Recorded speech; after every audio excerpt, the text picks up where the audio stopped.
मराठी ही महाराष्ट्राची लोकभाषा, मातृभाषा व एकमेकांसोबत संवाद करण्याची भाषा म्हणून कित्येक वर्षे वापरात आहे. मराठी भाषा ही सरळ, साधी व सोपी भाषा आहे.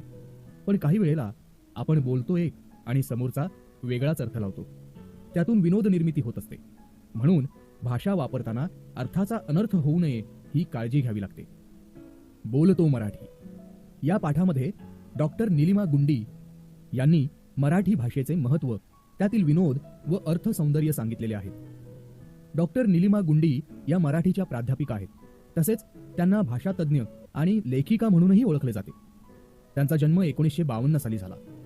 त्यांची अक्षरांचा देव, निरागस हे बालसाहित्य प्रसिद्ध व देठ जगण्याचा, रंगांचा थवा हे ललित लेख संग्रह प्रसिद्ध आहेत. त्याचप्रमाणे भाषा प्रकाश, भाषाभान, शब्दांची पहाट हे भाषाविषयक लेख संग्रह इत्यादी त्यांची 35 पुस्तके प्रकाशित आहेत. त्या 2011 साली बेळगाव येथे झालेल्या मंथन महिला साहित्य संमेलनाच्या अध्यक्षा होत्या. त्यांनी मुख्य संपादक म्हणून महाराष्ट्र साहित्य परिषदेच्या पुणे शाखेकडून प्रसिद्ध होणाऱ्या संवेदना या 2011 आणि 2012 सालच्या दिवाळी अंकांसाठी काम केले आहे. बोलतो मराठी या पाठात मराठी भाषेतील विविध शब्दप्रयोगांमुळे विनोदाची निर्मिती कशी होते याचे वर्णन केले आहे.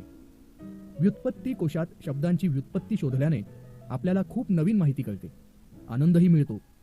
आपल्या जीवनात भाषेला महत्त्व दिल्यास मनातल्या भावभावनांचे सूक्ष्म अर्थसौंदर्य उलगडण्यास मदत होते. हे बोलतो मराठी या पाठातून स्पष्ट होते. अरे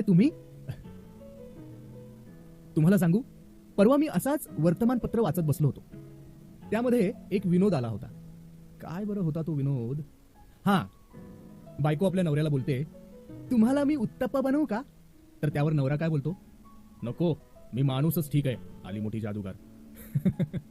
हा झाला विनोदाचा भाग. पण आपण थोडे पुढे जाऊन या वाक्याचा विचार करू. वरील विनोदामध्ये बनवणे हा शब्द आला आहे. माझ्या माहितीप्रमाणे बनवणे म्हणजे फसवणे, पण या शब्दाचा इथे काहीच अर्थ लागत नाही. कारण बनवणे हे क्रियापद तिथे शोभणारे नाही. ते हल्ली हिंदी भाषेतून आपल्या स्वयंपाकघरात नको इतकं घुसलं आहे.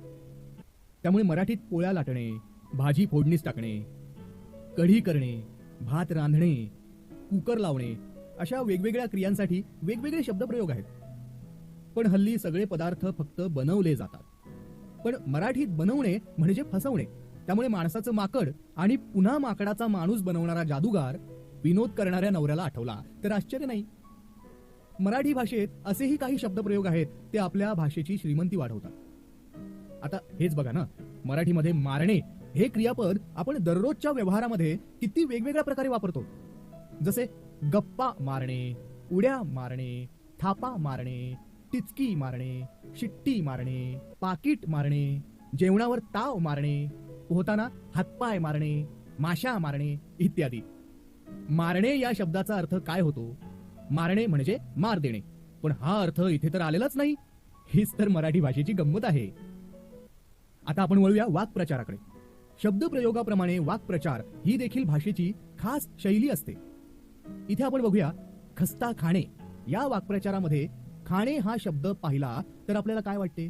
कोणता तरी पदार्थ खाणे. पण इथे खस्ता हा खाद्यपदार्थ नाही, हे माहित आहे ना?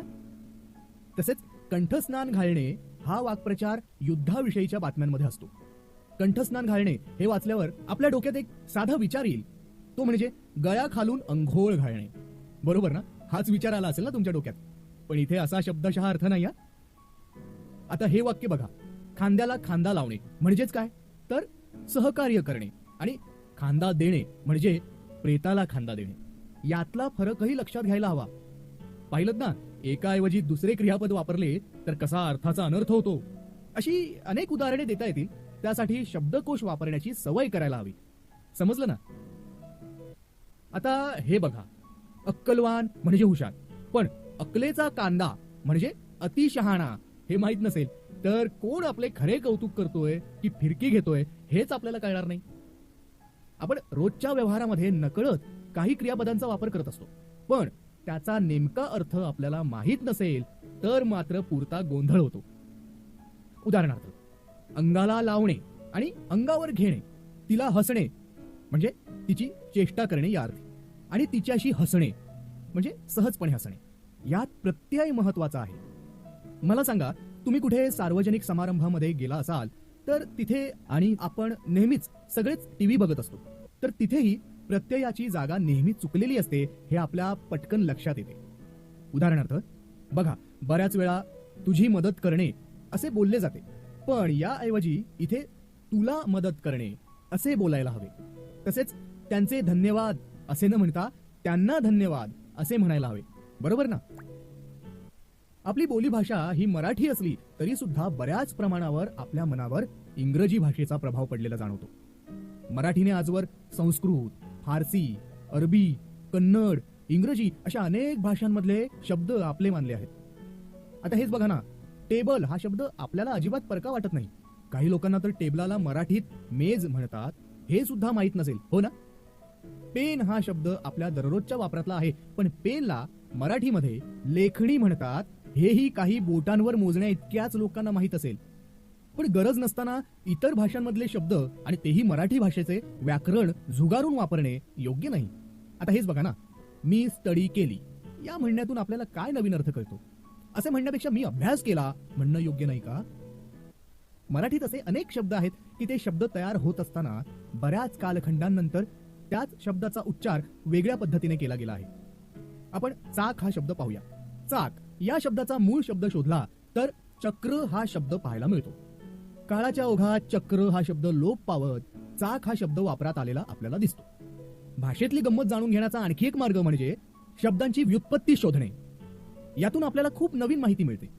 मोरांबा या शब्दातल्या मोराचा मयुराशी संबंध नसून मोरस म्हणजे साखरेशी, म्हणजेच जुन्या काळी साखर मॉरिशस वरून यायची म्हणून मोरस असा संबंध आहे. पाहिलं ना, शब्दांची पाळेमुळे किती दूरवर पसरलेली असतात. चला तर आता आपण कदर या शब्दाची व्युत्पत्ती कशी झाली ते पाहूया. कदर करणे. कदर करणे हा वाक्प्रचार आहे, म्हणजे गुणांची पारख करणे. कद्र या अरबी शब्दापासून कदर हा शब्द आपण घेतला आहे. शब्दांच्या मुळाकडे गेलो की आपल्या चुकाही होत नाहीत. उदाहरणार्थ अनुसया असे नाव नसून ते अनसुया असे आहे. अन अधिक असूया अशी त्यातील संधी आहे. मनात असूया म्हणजेच मत्सर नसलेली अशी ती अनसुया हे कळल्यावर शब्द मनात पक्का रुजतो. तसेच जरा जर्जर या संस्कृत मधून आलेल्या शब्दाचा अर्थ आहे वार्धक्याने विकल झालेला. यातील ज चे उच्चार तालव्य म्हणजेच ज असे आहेत. तर जरा म्हणजेच थोडे, जर म्हणजेच कलाभूत या शब्दातील ज चे उच्चार दंतमुलीय आहेत. दंतमुलीय म्हणजे जे ध्वनी उच्चारताना जिभेच्या टोकाचा वरच्या दाताच्या मुळांना स्पर्श होतो असे ध्वनी. त्यामुळे उच्चारावरही अर्थ अवलंबून असतो. मला सांगा, आपण दररोज किती बडबड करतो. बोलताना आपण कोणताही विचार करत बसत नाही, पण मराठी भाषेत आपण शब्द कसे उच्चारतो, कोणत्या अक्षराशी शब्द तोडतो या साऱ्यांना महत्व असते. आता हेच उदाहरण बघा, म्हणजे मला काय सांगायचं आहे हे तुमच्या लक्षात येईल. सूतकताई हा शब्द जर आपण सूतक ताई असा लिहिला तर कसं वाटेल? पाहिलं ना, उच्चारावरही शब्दांचे अर्थ कसे बदलतात ते.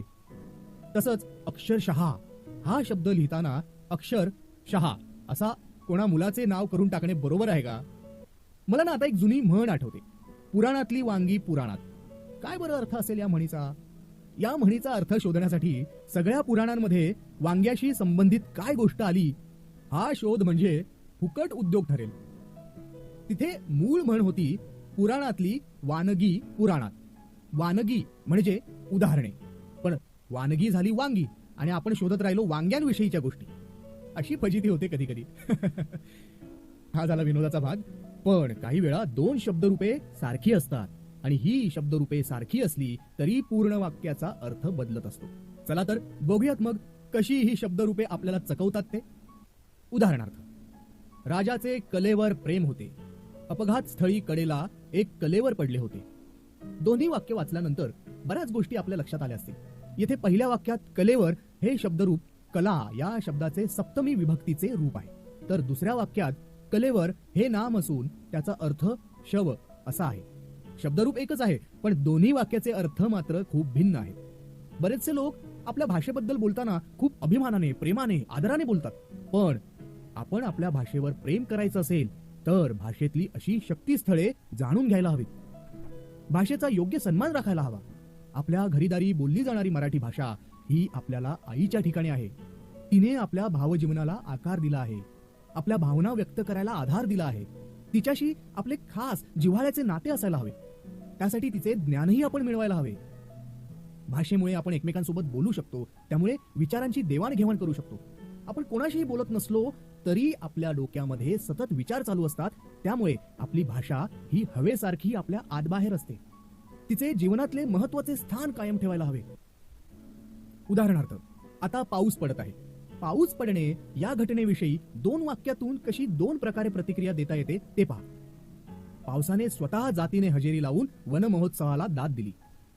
सकाळी सकाळी पाऊस आल्यामुळे माझ्या मॉर्निंग वॉकच्या बेतावर पाणी पडले. अशी अनेक वाक्य तयार करता येतील. त्यातून भाव खुलत जातात. भाषा अशी आपल्या मनातले भाव सूक्ष्मपणे सांगायला मदत करत असते. त्यामुळे तिचे अर्थसौंदर्य कळल्यावरच आपण लाभले आम्हा सौभाग्य बोलतो मराठी असे कविवर्य सुरेश भटांचे शब्द उच्चारायला खऱ्या अर्थाने पात्र ठरू, हे विसरून चालणार नाही. काय मग, मिळाली का तुम्हाला तुमच्या प्रश्नांची उत्तरे? इथून पुढे नेहमी लक्षात ठेवा, आपल्याला जर कुठल्या विषयाची किंवा भाषेची माहिती मिळवायची असेल तर ती तिच्या व्युत्पत्तीपासून, तिच्या मुळापासून सुरुवात करावी. तर आपल्या ज्ञानामध्ये, माहितीच्या साठ्यात अजून भर पडत राहील व आपल्या भाषेचे अर्थसौंदर्य आपल्या मनावर खऱ्या अर्थाने बिंबवले जाईल.